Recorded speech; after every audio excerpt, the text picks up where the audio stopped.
안녕하세요. 남아주께로 5월 13일 큐티 가이드입니다. 오늘 함께 보신 말씀은 사도행전 15장 12절에서 21절의 말씀입니다. 베드로는 하나님에 대해 모든 사람들의 마음에 알 수 있다, 지혜가 있다는 것을 설명을 합니다. 이방인들에게 성령을 부어주심으로 하나님이 유대인들의 마음을 깨끗하게 하신 것처럼 동일한 방식으로 이방인들에게도 복음이 증거될 것이고 그들이 하나님에 대한 마음을 품게 될 것이다 라고 설명을 하게 됩니다. 죄로부터 정하게 된다는 것을 의미하는데요. 그렇다면 오늘 말씀을 통하여서 하나님의 시각에서 중요한 것은 결국 마음의 정화이고 할례와 같은 외적인 것이 아니라 하나님의 마음을 품고 사는 것이 중요함을 보게 됩니다. 그렇다면 오늘 말씀은 우리에게 그것을 어떻게 이야기하고 있는지 함께 말씀을 살펴보고 은혜를 나누기 원합니다. 1번입니다. 베드로의 변론 후에 바울과 바나바가 전한 말은 무엇입니까? 12절입니다.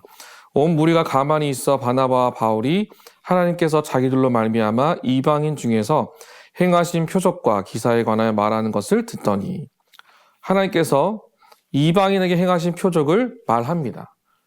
의심할 바 없이 베드로의 주장은 여기에서 간결한 보고보다 풍부한 내용을 담고 있음을 본문 우리에게 보여주고 있습니다.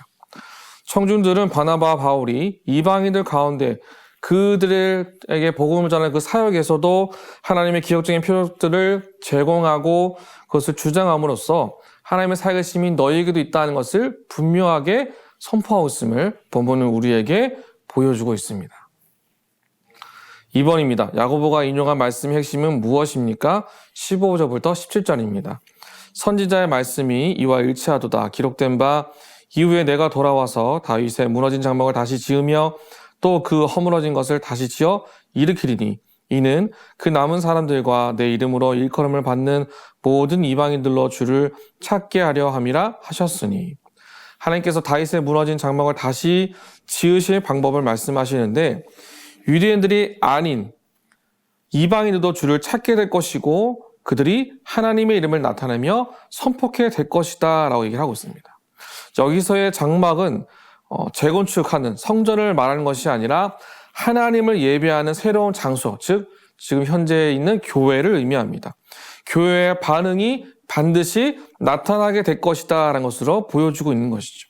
따라서 교회는 유대인들로 인하여 주어진 것이 아니라 이방인들로 인하여 주를 알기 위한 통로가 될 것이다 라는 것이죠. 야고보는 이와 같은 다시 세움의 역사가 앞으로 계속해서 이어지게 될 것이다 라고 주장하고 있음을 우리는 보게 됩니다. 3번입니다. 야고보가 제안한 것은 무엇입니까? 19절부터 20절입니다. 그러면 내 의견에는 이방인 중에서 하나님께로 돌아온 자들을 괴롭게 하지 말고 다만 우상의 더러운 것과 음행과 목매어 죽인 것과 피를 멀리하라고 편지하는 것이 옳으니 야고보는 교회가 하나님에게로 돌아오는 이방인들에게 부담을 부과하지 말라라고 이야기를 합니다. 하나님께서 교회를 일으키시기 위해서 새로운 어떤 일을 행하고 계시는데 그것은 유대적 종교의 옛 관행들을 더 이상 중요하게 여기지 않고 하나님께서 모든 나라들로부터 새로운 백성을 세워갈 것이며 그들은 하나님의 백성이 되는 것, 하나님의 인도하심을 따라 살아가는 자들이 된다라고 설명을 하고 있습니다. 유대인이 되는 것이 아니라 하나님의 이름을 붙잡고 살아가는 자, 하나님의 말씀에서 온전함을 찾고 구하는 자들로 나타나게 될 것이다라고 이야기하면서 그들에게 부담이 될 만한 것, 장애가 될 만한 것을 부과하지 말라고 성경이 우리에게 이야기하고 있습니다. 4번입니다. 야고보가 말씀을 근거로 문제를 해결한 이유가 무엇인지 묵상해 봅시다. 새로운 시작이 있는데 그 시작은 모든 기준점이 말씀에 있다라는 것입니다. 인종과 배경, 문화, 이것이 신앙의 시작점이 아니다라는 것이죠. 유대 민족만의 하나님이 아닌 우리 모두의 하나님이 되실 것을 성경이 분명히 우리에게 적시함으로써 조건과 상황을 보지 않고 하나님이 주시는 말씀대로 살기를 작정하는 자들에게 하나님은 교회를 온전히 세워갈 것이고 그 교회 안에 하나님의 크신 이들이 나타나게 될 것이다 라는 것을 우리에게 설명하고 있음을 보게 됩니다. 마지막 5번입니다. 공동체의 문제를 나의 기준과 원칙으로 해결하려고 한 적이 있었다면 언제입니까? 공동체의 갈등을 해결하기 위해 할 수 있는 일은 무엇인지 생각해 봅시다. 공동체는 항상 하나님과 함께 동행하여 나아가는 것이 가장 중요합니다. 자신의 원칙과 배경에 집중하며 반드시 고립되어짐을 우리가 보게 되는 것이죠.